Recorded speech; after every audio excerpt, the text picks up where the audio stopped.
Hi, my friends. Finally, we are doing our series on marriage matters. With us are Dan Scogan and Robin Scogan. They are both biblical marriage counselors and they helped many couples already. I hope and I pray that their answers to your questions will really help you and your spouse in your marriage.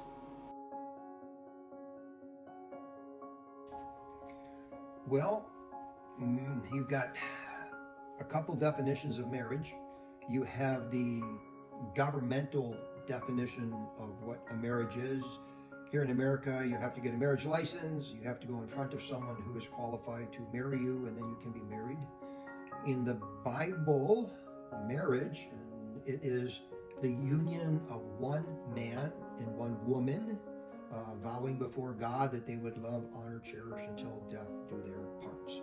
They make these vows both to God and also to other witnesses, establishing the fact that they will leave their mother and father, cleave unto each other, and become one flesh.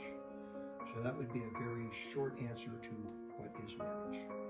And how about the purpose of marriage? I would just add to the first question, it's also a symbol of Christ and the church.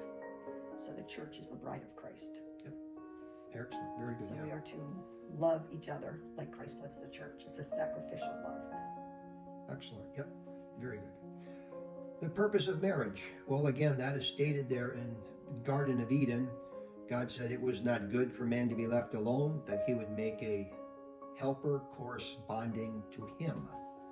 So the marriage coming from the Garden of Eden is then the completeness of Adam.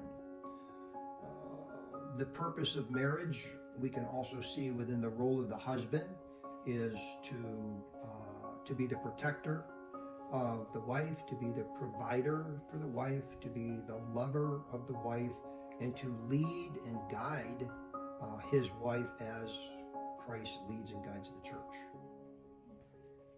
Do you have additional for that one? I would say, I agree with that, and I would say the wife is to be the helpmeet. So they are to help the husband. So even though the husband's the provider, like again here in America, one person can't always provide for a whole family.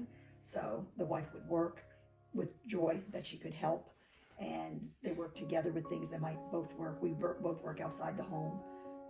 And then when I come home, I like to cook, so I'll make dinner, but he'll help me. So he does more vacuuming than I do because we help each other. So I don't mean a helpmeet as in she's the helper, but together they work together and help each other to have a good marriage. And then there's just another aspect of it, depending upon how far we want to go.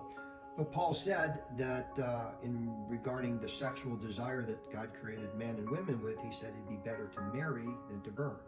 So there is that other component for the purpose of marriage, and that is to satisfy within the biblical framework the sexual desires that God created in us.